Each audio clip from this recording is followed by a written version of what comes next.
My sister demanded $650 per month in childless tax for her son at Thanksgiving. I smiled, pulled out my own invoices, and her marriage collapsed. My sister Madison Pierce asked that I pay her $650 per month in child support for my nephew Noah Pierce, since I did not have my own children, and hence owed financial assistance to family members who did. She openly referred to it as a childless tax, claiming that since I had selfishly decided not to reproduce, I was expected to financially assist those who were extending the family line. She made an official-looking paper headed Child Support Agreement for Non-Parents, and attempted to have me sign it at Thanksgiving dinner in front of the entire family.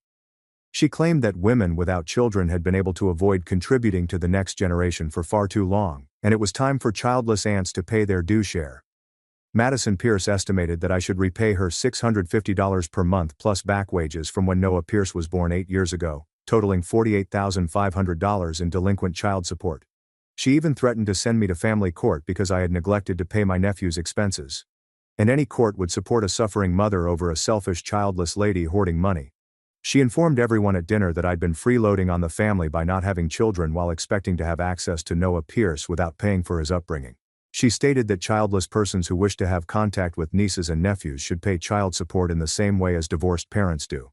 When I laughed and said that wasn't how child support worked, Madison Pierce claimed I was discriminating against parents, and this was precisely the type of entitlement that childless adults demonstrated when they refused to support the children in their life. She said Noah Pierce was essentially my part-time child because I saw him frequently and took him places. So I provided some financial support for his existence.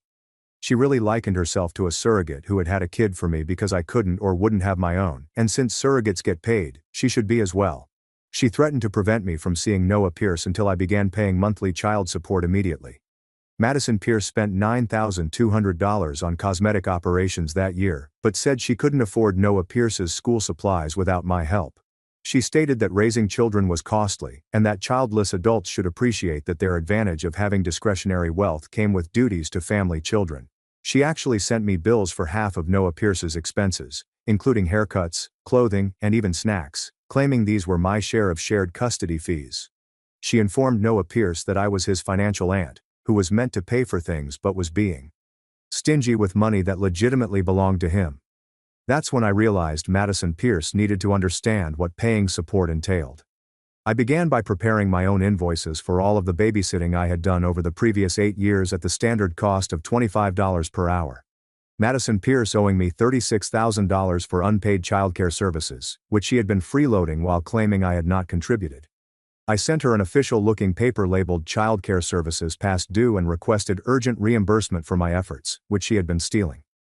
When Madison Pierce stated that the family did not charge for babysitting, I responded that the family also did not charge child support. But here we were, with her new regulations. Next, I demanded Madison Pierce pay me support for everything I had sacrificed to be there for Noah Pierce. I compensated her for missed career chances when I took time off to care for him, lost pay from leaving work early for his school activities, and emotional labor compensation for coping with his tantrums. I developed spreadsheets demonstrating that she owed me $650 per month in living support for the sacrifices I had made to be an involved aunt. I informed our family that Madison Pierce had been abusing my free work for years, providing little to my life in exchange. For Christmas, I handed Madison Pierce an invoice for the 8 years of gifts I'd given Noah Pierce, stating that if she wanted child support, she needed to compensate me for any voluntary donations I'd made. I added every birthday present, Christmas gift, odd item, and ice cream cone I'd ever purchased for him, along with interest calculated at credit card rates. Madison Pierce owing me $18,400 for items she took without payment. I told her she couldn't have it both ways, demand future assistance while retaining previous donations. The true justice arrived when I began informing everyone that Madison Pierce was charging me to visit my nephew as if he were a rented child. I revealed to our parents, relatives and her friends that Madison Pierce had set up a pay-to-play system, in which family members had to pay monthly payments to establish interactions with Noah Pierce. People were outraged that she was effectively selling access to her child and using him as a subscription service. Her husband learned about the child support demands and was embarrassed that Madison Pierce was attempting to extort money from me using their kid. Ethan Pierce grabbed Madison Pierce's arm right there in my parents' kitchen and dragged her down the hallway where they believed no one could hear them. His face resembled a tomato, and the vein in his forehead protruded like it does when he is angry. Madison Pierce tried to tear her arm away, but Ethan Pierce grabbed it tight and said something fierce that made her eyes widen. I feigned to assist Mom clean the dessert plates while everyone else became engrossed in their phones or began talking loudly. The weather. Madison Pierce was flailing her hands around, attempting to explain herself, but Ethan Pierce just shook his head and pointed to the front door. She responded with something that caused him to close his eyes, as if counting to 10. He then uttered something that caused her face become pale. They returned to the dining room, and Madison Pierce refused to look at anyone, while Ethan Pierce informed my parents that they needed to go immediately because something had come up.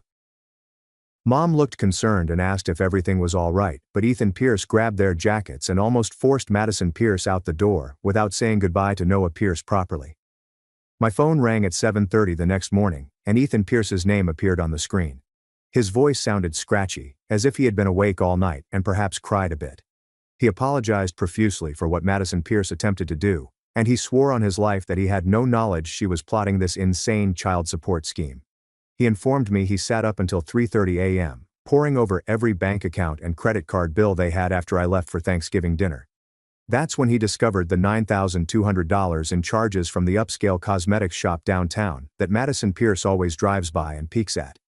He said Madison Pierce told him the payments were for Noah Pierce's school fees and new winter clothing, but he now realized she had been lying to him for months. His voice trembled when he asked if I could email him copies of all the invoices I had created, because he wanted to know what Madison Pierce was doing behind his back. I promised him I'd email everything to him within an hour, and he thanked me 5 times before disconnecting up. 3 days later, I met Ethan Pierce for lunch at a coffee shop near his workplace. He looked terrible with dark circles under his eyes, and his shirt wasn't even properly ironed. I took my laptop and opened all of the spreadsheets I had produced, which showed 8 years of babysitting at $25 per hour, as well as every birthday and Christmas gift with receipts. All the times I left work early to pick up Noah Pierce from school, as well as the whole history of Madison Pierce's requests, dating back to that initial text message 3 months ago. Ethan Pierce's hands trembled as he scanned through the figures, which totaled more than $36,000 in free childcare and presents. He kept comparing Madison Pierce's cosmetic treatment dates to the times she emailed me about being unable to afford Noah Pierce's field trip costs or new sneakers. He acknowledged to working extra weekend shifts at the hospital for the last year because Madison Pierce kept stating they couldn't make ends meet and needed more money. He discovered that all of the additional money he made went right into Madison Pierce's face rather than their son's necessities or their savings. He buried his head in his hands and stated he felt like an idiot for not noticing what was going on right in front of him. 4 days after Thanksgiving, I was preparing supper in my apartment when someone began hammering on my door, loud enough to startle my neighbor's dog. I peeked through the peephole and saw Madison Pierce standing there, arms crossed, her face hot and angry. I opened the door, and she forced her way into my living room without being requested. She began ranting about how I was attempting to destroy her marriage by giving Ethan Pierce confidential information and turning her own spouse against her. I remained cool and informed her that the bills were not private because she had provided me official-looking paperwork beforehand. So I merely answered with my own official-looking documentation proving what she owed me. She yelled that I was being petty and nasty, and that I had no right to go behind her back with Ethan Pierce. I stated I didn't go behind her back because Ethan Pierce phoned and asked me questions, and I simply replied honestly and with evidence, just as she had done to me at Thanksgiving dinner in front of the entire family. She got right in my face and told me that if her marriage failed, it would be entirely my fault for being a selfish witch who couldn't even assist her own sister. I looked her in the eye and told her that displaying her husband the identical invoices she gave me was ruining her marriage. Perhaps the issue wasn't me, but the falsehoods she had been telling him for months. Mom contacted me that afternoon, weeping so hard that I couldn't comprehend what she was saying at first. She eventually calmed down enough to inform me Madison Pierce had been at her house an hour earlier, alleging I was attempting to steal Noah Pierce away from her by poisoning Ethan Pierce's mind with falsehoods. Mom said Madison Pierce constantly claiming I was jealous of her lovely family and tried to tear them up because I was a bitter childless lady who wanted to spoil everyone else's happiness. Mom confessed she didn't sure what to believe at first since Madison Pierce appeared so concerned and convinced. But then she remembered the strange child support document from Thanksgiving and knew Madison Pierce wasn't making sense. She stated that she loved both of her daughters, but Madison Pierce's demand for child support was entirely out of line, and she could not accept such behavior under any circumstances. I emphasized to Mom that I was not intending to take Noah Pierce somewhere or end Madison Pierce's marriage. I was just refusing to pay money I did not owe and telling Ethan Pierce the truth when he asked for it.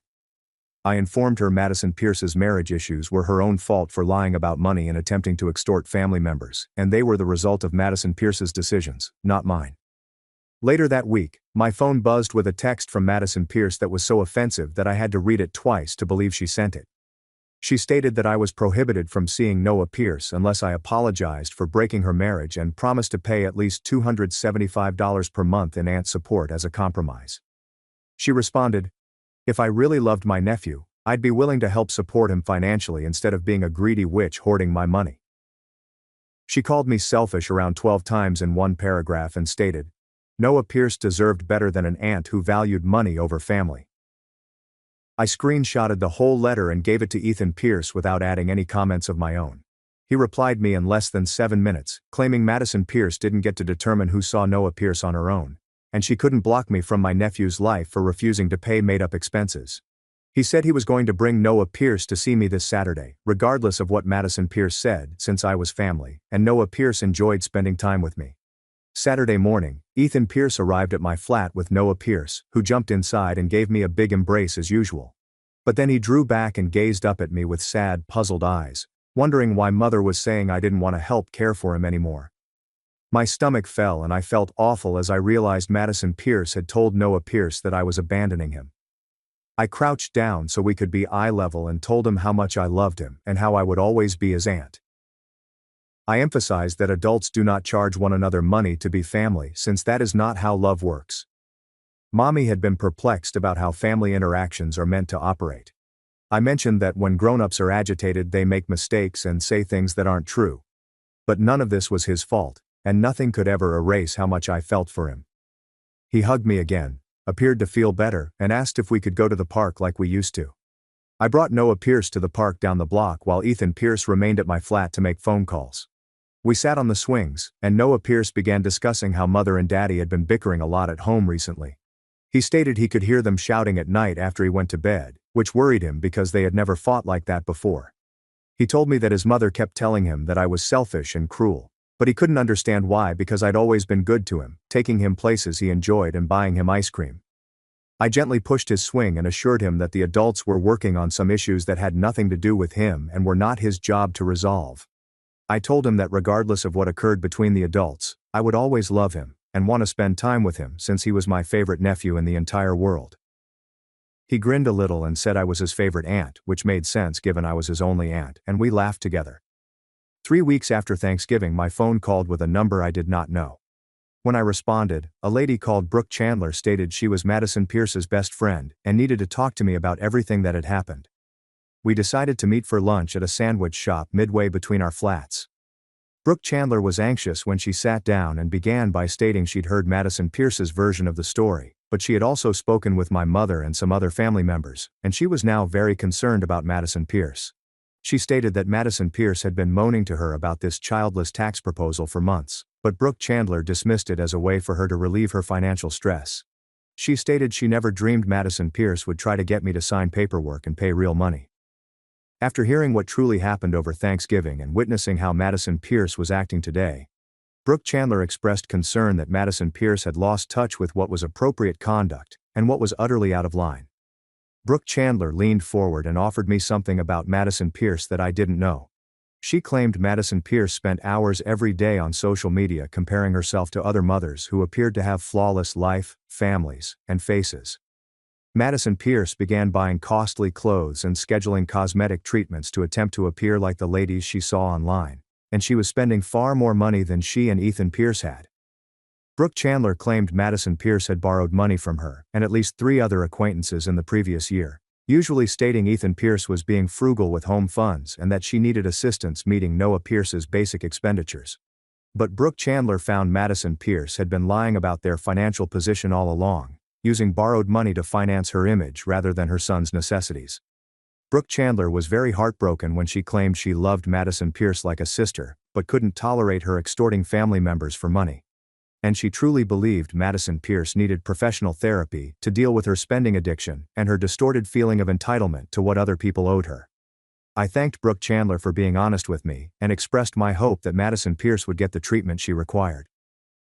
After we finished lunch, I sat in my car for a bit, reflecting on what Brooke Chandler had said about Madison Pierce's social media fixation and her falsehoods to friends about needing money.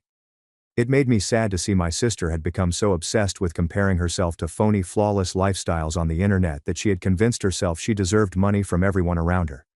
But I also understood it wasn't my responsibility to cure, and Madison Pierce had to face the repercussions of her actions before she could change. On the second Sunday in December, my parents held their weekly family supper as they always did. I arrived with a casserole dish, wondering if Madison Pierce would even be there or if she had left to avoid meeting me.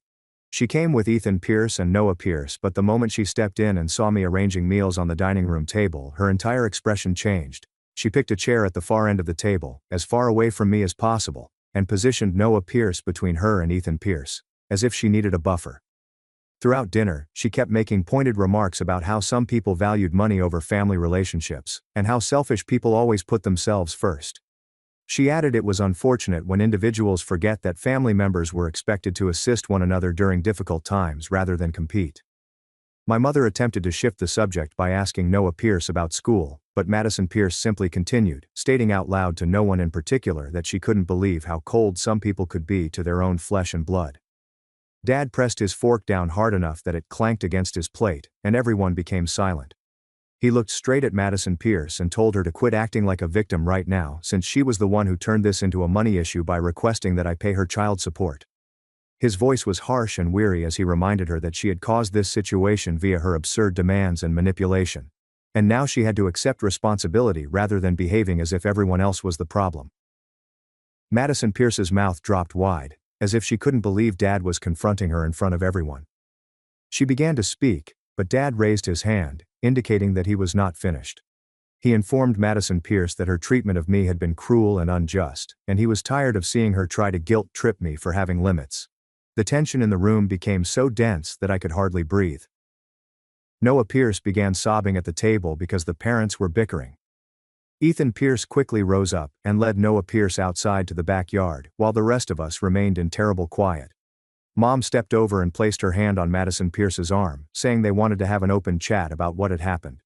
Her voice was trembling but resolute as she stated that for years, she had enabled Madison Pierce's victim mentality since it was easier than confronting her. She said that witnessing Madison Pierce try to manipulate me and poison Noah Pierce against me had finally made her realize how dysfunctional the family dynamics had become. Dad agreed and said he and Mom had thought about this matter a lot over the last 3 weeks and decided they weren't going to referee it anymore or put pressure on me to give in simply to maintain peace. Mom looked directly at Madison Pierce and told her that the child support demand was unreasonable, that her treatment of me had been harsh, and that she needed to accept responsibility for her actions, rather than blaming others for her issues. She stated that Madison Pierce's spending habits and entitlement issues were her responsibility, and the family could no longer pretend everything was normal when it plainly wasn't. Madison Pierce's face became hot, then white, and she shoved her chair back so forcefully that it grated across the floor. She began shrieking that the entire family had turned against her and chosen my side, without even attempting to comprehend her point of view. She claimed we'd all regret it, and she'd never forget how we ganged up on her while she was struggling. She marched toward the rear door, screaming for Ethan Pierce and Noah Pierce and announcing that they were going right now. Ethan Pierce returned inside, fatigued and disheartened, and picked up Noah Pierce's jacket without saying anything. Madison Pierce was already outside the front door, yelling at us that we had all chosen sides and ruined the family. The door slammed, and we heard their car start and drive away. Mom buried her face in her hands and sobbed quietly, causing her entire body to quiver. Dad pulled his chair closer and placed his arms over her. And they simply sat there clutching each other, looking older and tireder than I had ever seen them before.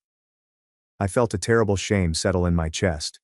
Even though I understood cognitively that I had not initiated the issue and had not made any unreasonable demands. Madison Pierce had caused the whole problem, but I still felt guilty for my parents sobbing and my family coming apart. Around 10 p.m. that night, my phone vibrated with a text from Ethan Pierce informing me that Madison Pierce had locked herself in their bedroom the moment they arrived home and refused to talk to him or come out. He claimed he attempted to talk to her through the door, but she just continued shouting that everyone hated her and no one understood what she was going through. His text stated that he had reached his breaking point because she refused to face reality or accept responsibility for whatever she had done. He stated that he was going to insist on marital and financial therapy. And if Madison Pierce wouldn't agree to both, he was willing to divorce since he couldn't raise Noah Pierce in an environment full of deception and created drama. He apologized for all Madison Pierce had put me through and expressed optimism that our family would ultimately recover from all of this devastation. I responded back, thanking him for being fair, and said that while I hoped things would work out, I understood if he needed to make difficult decisions to protect himself and Noah Pierce. The week before Christmas, Ethan Pierce arrived at my parents' house with Noah Pierce and 2 luggage, asking if they may stay in the guest room for a bit. Mom said yes right away and helped them settle in, while Dad and I exchanged worrisome looks in the living room. Ethan Pierce revealed that he had informed Madison Pierce that he was moving out temporarily until she agreed to get professional treatment, and Madison Pierce had absolutely lost it. He said she had shouted at him for hours about abandoning her and prioritizing everyone else above his wife. Within an hour of Ethan Pierce and Noah Pierce arriving at my parents' house, my phone began to ring with Madison Pierce's number. I responded, and she instantly began screaming so loudly that I had to hold the phone away from my ear. She shouted that I had ruined her family and taken her husband and son away from her. She said I had turned everyone against her and poisoned Ethan Pierce's mind, and now I'd gotten precisely what I wanted: to wreck her life. She was weeping and shouting at the same time, questioning how I could do this to her and why I despised her so much. I remained cool and informed her that Ethan Pierce had made his own decision based on her conduct, not anything I had done. I told her she could heal her marriage whenever she wanted by addressing her spending habits and entitlement issues, rather than blaming everyone else for the results of her own behavior. She called me every terrible term she could think of and then hung up on me. Christmas Eve dawned, and I was helping my mother prepare for our tiny party when the doorbell rang. Dad went to answer it and found Madison Pierce on the front porch, demanding to see Noah Pierce. Her screaming echoed throughout the home as she said that we were all guilty of parental alienation and threatened to call the police if we did not allow her to see her kid right now. She yelled about her motherly rights and accused us of snatching Noah Pierce and turning him against her. Dad remained strong at the doorway, barring her from entering, and informed her in a calm manner that she was welcome to visit Noah Pierce, but not if she was going to cause a scene or say negative things about family members in front of her son. He added that if she could calm herself and act like a responsible adult, she could come in and spend Christmas Eve with Noah Pierce. Madison Pierce's face collapsed, and she began weeping right there on the porch. And for the first time since this whole affair began, her sobs were genuine rather than contrived. Her shoulders trembled as she covered her face with her hands, crying as if something inside her had finally snapped. Mom approached the door, softly stroked Dad's arm, and then walked past him onto the porch. She gently placed her hand on Madison Pierce's back and invited her to come inside for some tea and conversation. Madison Pierce nodded without looking up and let Mom to lead her into the home. Mom led her to the kitchen and locked the door, while the rest of us gave them room. I could hear their conversations through the door but couldn't make out the words, so I kept myself busy helping Noah Pierce create cookies in the dining room. After nearly an hour, Mom emerged from the kitchen, exhausted but hopeful. She stated that Madison Pierce had agreed to see a therapist and get financial counseling if Ethan Pierce would consider returning home. She said Madison Pierce finally confessed she had a problem and needed assistance. Madison Pierce followed Mom out of the kitchen a minute later, appearing smaller, as if she had retreated into herself. Her eyes were red and swollen, and when she looked at me across the room, she simply looked away quickly rather than staring or saying anything harsh. When Ethan Pierce arrived downstairs, Mom softly informed him what Madison Pierce had consented to and asked if he would be willing to speak with her. He took a long look at Madison Pierce before saying he'd come home with Noah Pierce after the holidays, but only if Madison Pierce went through with therapy and counseling. He also stated he required her to send me a genuine apology for what she'd done. Madison Pierce nodded without argument, and her face remained down, as if she couldn't meet anyone's gaze. Mom stated she was going to take Madison Pierce to her house for a lengthier private conversation, and they both departed via the front door. After they left, Dad walked over and placed his hand on my shoulder, telling me how proud he was of how I handled the entire issue with respect and clear limits. He expressed regret that it took Madison Pierce's full collapse for him and his mother to finally stop tolerating her dysfunction, and that he wished they had confronted her conduct years ago, before it became so terrible. In early February, I noticed an envelope in my mailbox with Madison Pierce's handwriting on it. Inside was a letter written on standard notebook paper, with words crossed out and sentences redone many times. There were tear marks on the paper, which caused the ink to flow in some areas. The letter stated that she was sorry for requesting child support from me and for attempting to manipulate me and the entire family. She said that she had been dealing with feelings of inadequacy in comparison to all of the mothers she saw online who appeared to have ideal lives, flawless faces, and perfect everything. She agreed that spending $9,200 on cosmetic operations while stating she couldn't afford Noah Pierce's school supplies was unjustified and hypocritical. She stated her therapist was assisting her in seeing that she had been attempting to control other people because she felt so out of control in her own life.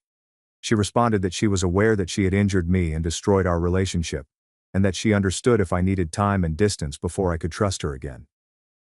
She asked if we could try to carefully develop a connection for Noah Pierce's sake, as he missed me and continually asking when he might see me again. The letter concluded with her stating that she understood that actions were more important than words, and that she intended to focus on being the type of person who deserved to have family ties. I sat at my kitchen table and read the letter 4 times, trying to figure out how I felt about it. Part of me was happy that Madison Pierce finally appeared to realize what she had done wrong. Another part of me was still furious, upset, and concerned that this was simply another manipulation. I chose to react, but I wanted to be clear about my boundaries and expectations. I sent my own letter to Madison Pierce, saying I appreciated her apologies and was pleased she was getting therapy. I stated that I was willing to work on mending our connection, but I needed to witness continuous changes in behavior over time, not just beautiful words on paper. I made it quite plain that I will never pay her any type of child support, aunt tax, or any other fictitious cost she could propose in the future. I stated that any future connection would need her to accept my boundaries and my decisions about my own life without guilt or manipulation. I also informed her that my connection with Noah Pierce was important to me, and I hoped we could find a way to live as a family without all of the financial demands and stress. I wrote the letter the next day, feeling hopeful that things would finally improve, even if they would never be the same as before. I opted to wait a few weeks before contacting anyone on Madison Pierce's improvement. I wanted to know if her apology and assurances were genuine or simply another effort to manipulate the situation. Brooke Chandler texted me in late February, asking if I had heard from Madison Pierce recently. I told Brooke Chandler about the letter and my reaction, and she mentioned that she had been seeing Madison Pierce for coffee every Wednesday morning before work. Madison Pierce was truly attending her treatment visits and completing the tasks her therapist gave. Madison Pierce, according to Brooke Chandler, deleted her Instagram account and the Facebook app from her phone after her therapist helped her see how much time she wasted comparing herself to other people's faux, flawless lives. Madison Pierce was now using a basic budgeting tool and documenting every dollar she spent, which she admittedly found difficult at first because she had never paid attention to where her money went. Ethan Pierce had temporarily taken over their credit cards, and Madison Pierce was keeping cash envelopes for grocery and home expenditures so she could see how much money she had left each week. Brooke Chandler revealed that she was shocked Madison Pierce was staying with it since she anticipated Madison Pierce to drop out of therapy after a few sessions, just as she did with everything else that made her uncomfortable. I told Brooke Chandler I hoped Madison Pierce kept it up, but I wasn't ready to believe the improvements would continue. Mom contacted me the same week to inform me that she and Dad had attended one of Madison Pierce and Ethan Pierce's counseling sessions as guests. The therapist had requested Madison Pierce's permission to bring them so that they could learn about what Madison Pierce was working on and how they might promote healthier family dynamics. Mom stated it was difficult to hear the therapist describe how she and her father had been encouraging Madison Pierce's conduct by constantly bailing her out financially and smoothing over problems rather than allowing Madison Pierce to face repercussions. The therapist said that providing Madison Pierce money whenever she claimed to be struggling had kept her from learning to handle her own finances and make difficult decisions about priorities. Mom grieved as she realized that attempting to help Madison Pierce had actually harmed her capacity to mature and accept responsibility for her life. Dad was uncomfortable during the conversation but eventually conceded that the therapist was correct in accusing them of making excuses for Madison Pierce's terrible behavior. Mom stated that they had resolved to stop providing Madison Pierce money for anything other than real emergencies and to allow her to work through her issues without intervening to fix everything. Early April arrived, and Madison Pierce texted me asking if I wanted to see her for coffee on Saturday morning. My initial impulse was to say no since I was still upset and angry from all that had transpired. But I also realized that if I wanted to have a connection with Noah Pierce as he grew older, I needed to first see if Madison Pierce had changed. I texted back saying I'd meet her at the coffee shop near my flat at 9:30. I arrived 10 minutes early and sat at a table in the back corner where we could speak without being overheard. Madison Pierce strolled in just at 9:30, looking different than I had seen her in months. She was not wearing makeup, and her hair was tied back in a basic ponytail, rather than the groomed waves she typically spent an hour on. She was dressed in pants and a plain t-shirt, rather than the luxury outfits she used to insist on getting even when she claimed they couldn't afford groceries. She sat across from me and ordered an ordinary coffee instead of the $6.50 special drink she had every day. We sat in uneasy quiet for a minute before Madison Pierce began speaking. She explained that her therapist had helped her understand that her child's assistance needs stemmed from her feeling that she was failing as a mother in comparison to all the ideal moms she saw online. She'd been reading through social media for hours every day, admiring ladies who appeared to have it all together, with beautiful houses, perfect children, perfect faces, and ideal lifestyles. She began to believe that if she just dressed better, purchased the right things, and projected the correct image, she'd feel like a decent mother instead of drowning. She stated that she had been so preoccupied with seeming successful that she had ceased being present with Noah Pierce and attending to his needs. She stated that when she saw me living my life without children and having money to spend on whatever I wanted, she became furious and envious, rather than pleased for me. She had convinced herself that I owed her anything since I had decided not to go through the difficulties she was experiencing. Her therapist assisted her in seeing that she was attempting to control and punish me for living a different life rather than dealing with her own feelings about her decisions. I sat there listening to Madison Pierce, trying to figure out if this was genuine or another form of deceit. I told her I understood being overwhelmed by life's choices and comparing yourself to others. I answered, everyone struggles with feeling like they're not measuring up to some impossible standard. But I also informed her that attempting to make me pay for her mistakes would never work, and it had severely harmed our relationship. I said that I needed her to realize that I am Noah Pierce's aunt who adores him and wishes to spend time with him. But I am not a bank account from which she can withdraw anytime she is anxious about money. I told her that if we were to restore any type of connection, she needed to accept my boundaries and my decisions in my own life, without guilt trips, demands, or manipulation. Madison Pierce agreed and said that her therapist had been working with her to grasp the difference between asking for help correctly and making demands with threats attached. She stated that she was using Noah Pierce as a weapon to control me, which was improper and unjust to him. She claimed she was learning to articulate what she really wanted rather than causing drama and issuing ultimatums. We chatted for about 3 hours about how we could proceed. I made it quite plain that I would never pay her any type of child support, aunt tax, or any other fictitious cost, regardless of what she called it. I told her I was content to spend time with Noah Pierce and occasionally buy him gifts because I wanted to, not because I owed her anything. Madison Pierce concurred, saying she knew that presence and time with family could not be demanded or priced. We decided to begin carefully with family events in which other people were present and observe how things went before attempting to develop a stronger bond. It wasn't comfortable, and it wasn't what it used to be, but it seemed more genuine than our relationship had in years. Spring arrived, the weather warmed up, and life returned to normal for Madison Pierce. We saw each other at Mom and Dad's house for Sunday dinners, and we were courteous and civil, free of the continuous tension that had made every family gathering terrible for months. I started seeing Noah Pierce more frequently, picking him up on Saturday afternoons to go to the park, have ice cream, or simply hang around in my apartment playing games. Madison Pierce still had moments when I could see her old tendencies wanting to return.